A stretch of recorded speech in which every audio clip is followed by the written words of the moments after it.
இந்த இரவு நேரத்துல கூட நாம் ஆசீர்வாதத்துக்குரிய ஒரு வாழ்க்கை நாம் வாழ வேண்டும் என்றால், நமக்கு பிரதானமாய் தேவையான முக்கியமான ஒரு காரியம், நாம் எவ்வளவுத்துக்கு எவ்வளவாய் நம் கர்த்தருடைய வசனத்துக்கு நாம் கீழ்ப்படிந்தவர்களாய் இருக்கிறோம் என்றுதான் ஒரு கேள்வி. நாம் வசனத்துக்கு அதிகமாக கீழ்ப்படியும் பொழுது, ஆசீர்வாதம் ஒரு பெரிய விஷயமே கிடையாது.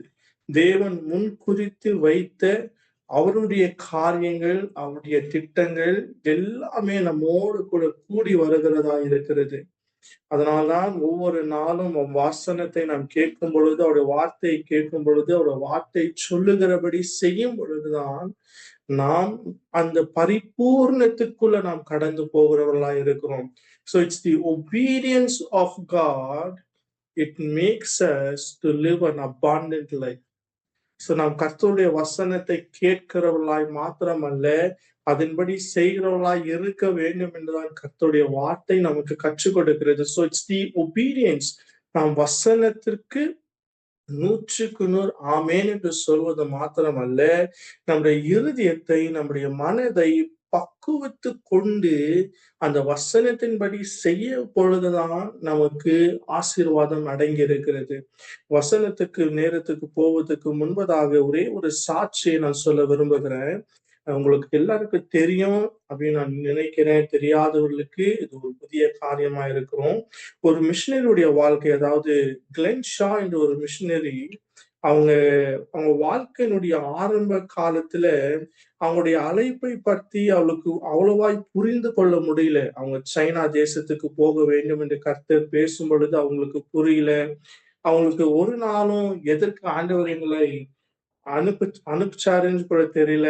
பட் ஆனாலும் சிஸ்டர் கிளென் ஷா கடந்து போய் அவங்க வாழ்க்கை ஆரம்பிக்கும் பொழுது, ஒரு நாள் தேவனோடு கூட உறவாடி கொண்டு இருக்கும் பொழுது அவர் கேட்டாங்களாம், ஜெபத்துல கேட்டாங்களாம், ஆண்டவரே நீங்க எதற்காக, நீங்க என்ன பயன்படுத்தணும்னு நீங்க ஆசைப்பட்டீங்க?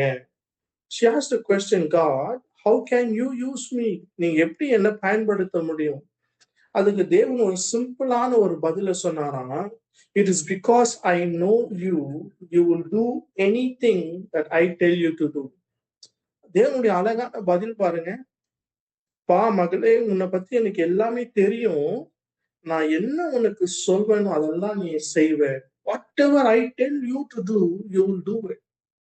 அப்போ அந்த பரிசுத்தவானுடைய வாழ்க்கை நமக்கு ஒரு முன் மாதிரி மாத்திரம் அல்ல, நாம் எவ்வளவுக்கு எவ்வளவாய் தேவன் சொன்ன காரியங்களை எல்லாம் நாம் செய்கிறோம் என்று நமக்கு ஒரு கேள்வி.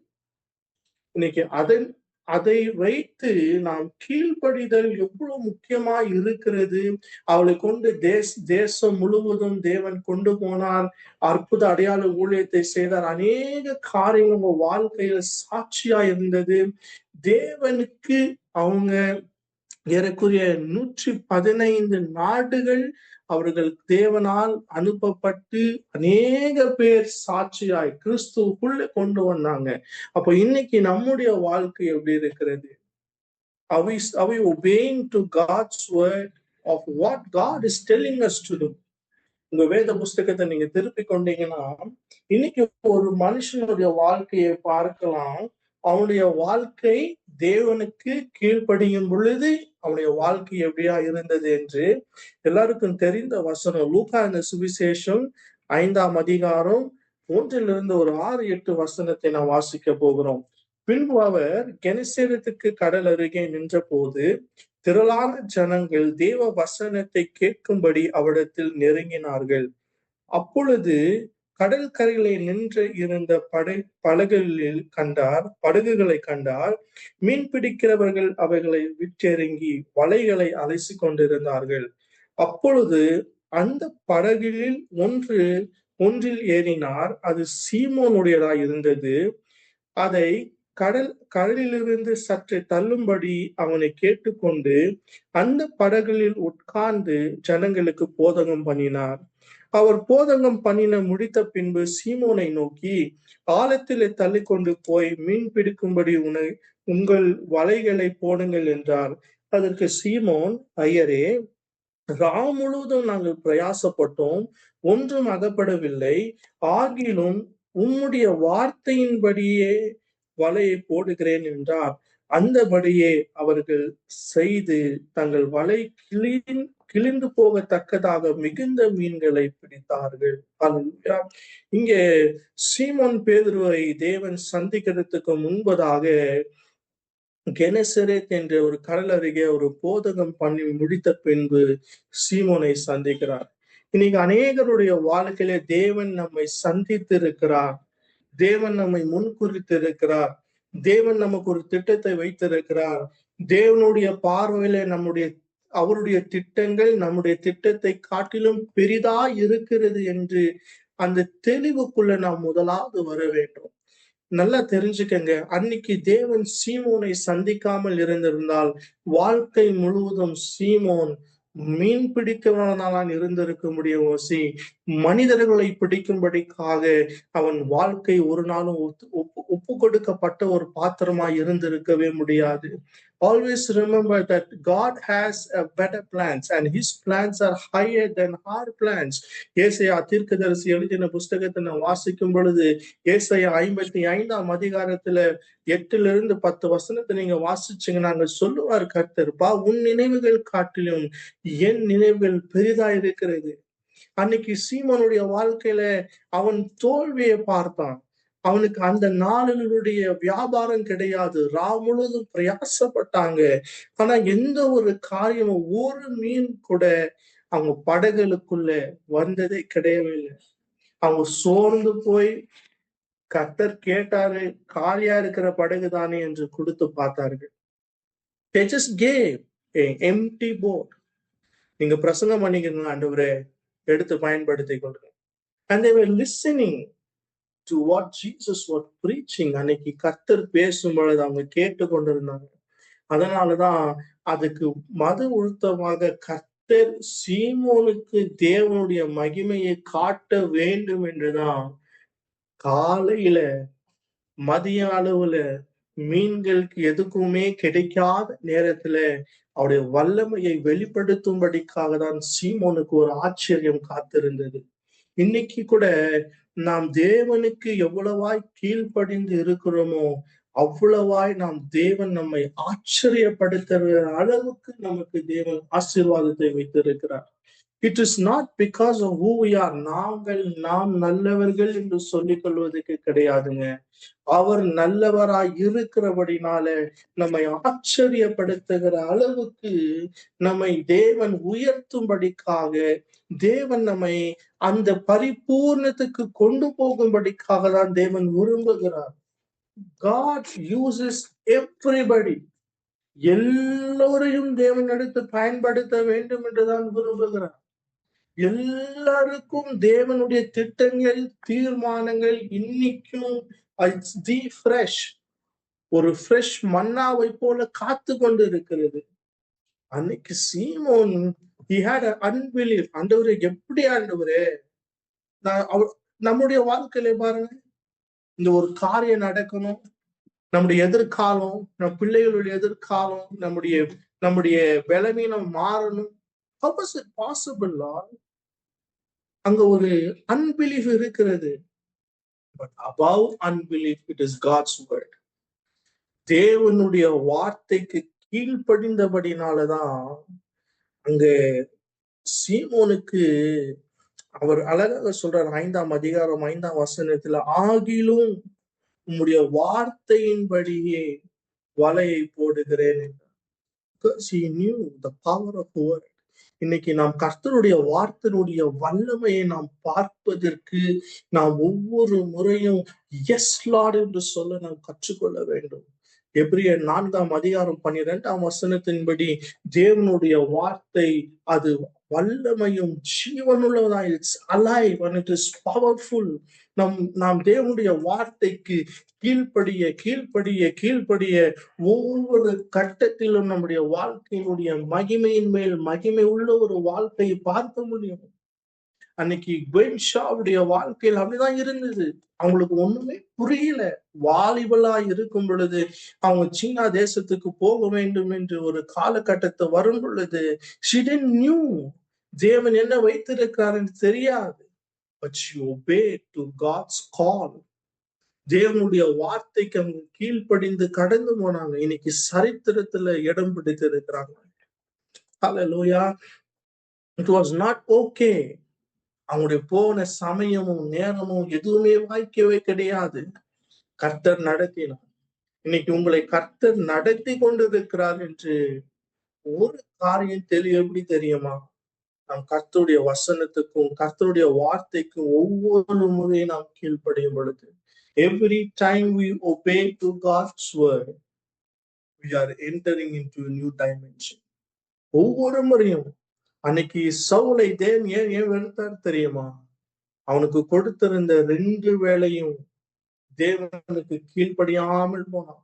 நீங்க 1 சாமுவேல் எழுதின புஸ்தகத்தை நீங்க திருப்பி கொண்டீங்கன்னா 15ஆம் அதிகாரத்தை நீங்க வாசிக்கும் பொழுது கர்த்தர் சாமுவேல் தீர்க்கதரிசி மூலியமாக தெளிவாக சொல்லுவார்ப்பா, பலிகளை காட்டிலும் கீழ்ப்படினதால்ப்பா எனக்கு ரொம்ப முக்கியமானது.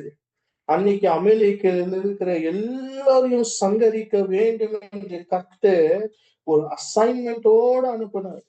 தேவனுக்கு சத்துருக்களா இருந்தவர்களை, முதல் ராஜாவை தெரிந்து கொண்ட சவுலை ஒரு காரியமாக, ஒரு வேலையாக, கர்த்தருடைய வேலையாக அனுப்பும் பொழுது சவுல் அந்த காரியத்தை தேவன் விரும்பினபடி செய்யாமல் மனுஷனை பிரியப்படுத்தினார். இன்னைக்கு are we satisfying people or are we satisfying God? Are we obeying people? Are we obeying God? நம்முடைய எல்லா சூழ்நிலையிலும் நாம் தேவனுக்கு கீழ்ப்படிய வேண்டும் என்று அந்த இருதயத்தை தேவன் நமக்கு கொடுக்க வேண்டும். It is the key for all your spiritual blessings. நான் பூமிக்குரிய ஆசீர்வாதத்தை குறித்து நான் பேசல, பரலோகத்துக்குரிய ஆசீர்வாதங்களுக்குடைய திறவுகோல் நம்முடைய சிம்பிள் ஒபீடியன்ஸ். அன்னைக்கு மரியாதை தெரிந்து கொண்டாங்க. அவன் தேவதூதர் சொல்லும் பொழுது ஒன்னும் புரியல. She did not understand.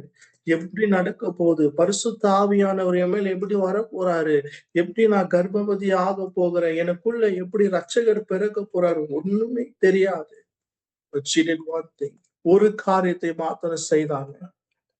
அவங்க சொன்ன ஒரு காரியம், நான் கர்த்தருக்கு அடிமையா இருக்கிறேன், நீங்க சொன்னபடி எல்லாமே என்னுடைய வாழ்க்கையில ஆக கடவுது. Let everything what you said about me, let it come to pass. I am your handmaid servant, and let everything what you have told me according to your word, let it happen. பரலோகம் நம்மை அங்கீகரிக்கிற ஒரு காரியம்.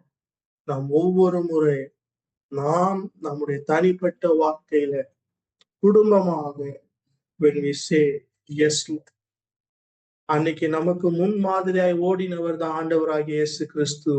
எப்பொழுதும் இருக்கிறவர் தான் ஆண்டவராகிய இயேசு கிறிஸ்து. அவர் நம்ம கீழ்ப்படிஞ்சாருங்க. சிலுவையின் மரணம் பரியந்தம் he obeyed till the cross to the voice of his father. நீங்க பிலிப்பியர் எழுதின புஸ்தகம் 2ஆம் அதிகாரத்துல 8ஆம் வசனத்துல தொடங்கி நீங்க படிக்கும் பொழுது there will be written, Lord Jesus, அவர் மனுஷராயிருந்தும் தேவனாயிருந்தும் மனுஷ ரூபமாய் அவர் ஒரு நாளும் அதை கொள்ளையாடின பொருளாய் எண்ணாமல் அவர் சிலுவையின் மரணம் மற்றும் அவரை தாழ்த்தி. He showed us an example. He lived an example of obedience. அவங்க பெற்றோருக்கு கீழ்ப்படிந்தா இருந்தாங்க.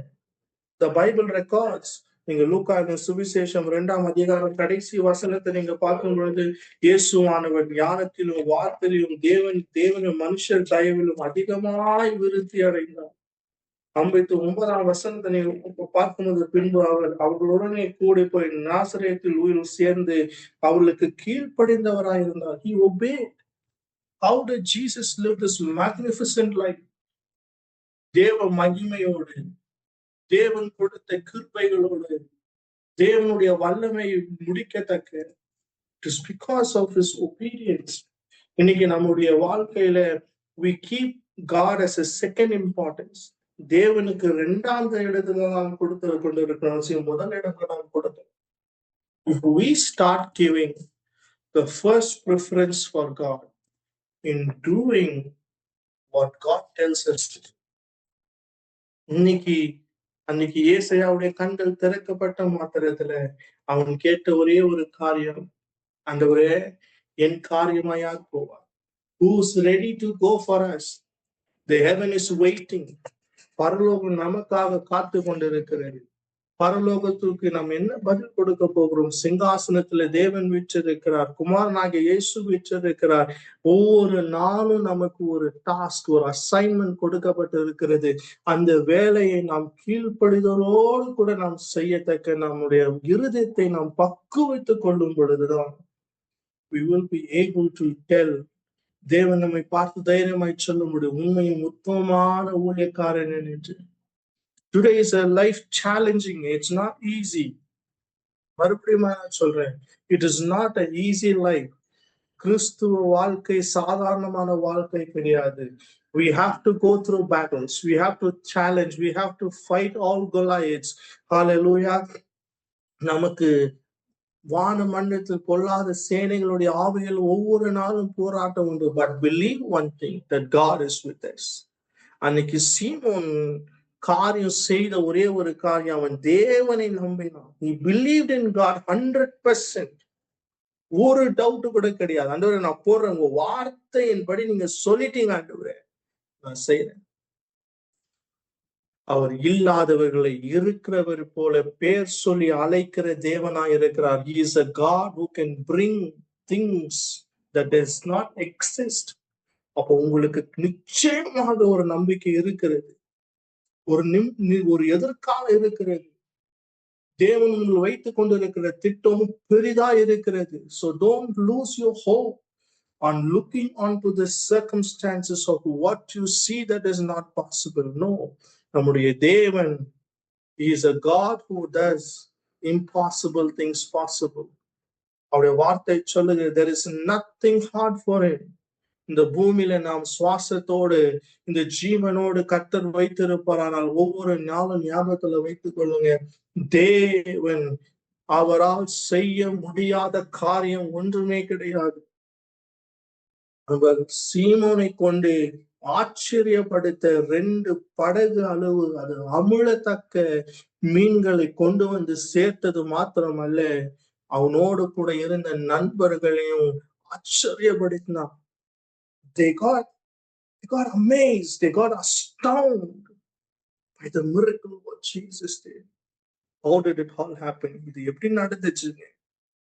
It's because of a man, a weakest man. God can use anybody. The only thing is, நாம் முழு இருதயத்தோடு தேவனை நம்பி, ஆண்டவரே நீங்க என்ன செய்ய சித்தமா இருக்கிறீங்களோ நீங்க செய்யுங்க ஆண்டவரே என்று ஒப்பு கொடுக்கப்பட்ட ஒரு பாத்திரங்களாய் நாம் விட்டு கொடுக்கும் பொழுது தேவன் நம்மை எடுத்து உண்மையாகவே அவருடைய கருத்துல பயன்படுத்த முடியும். Don't ever let doubt into your heart.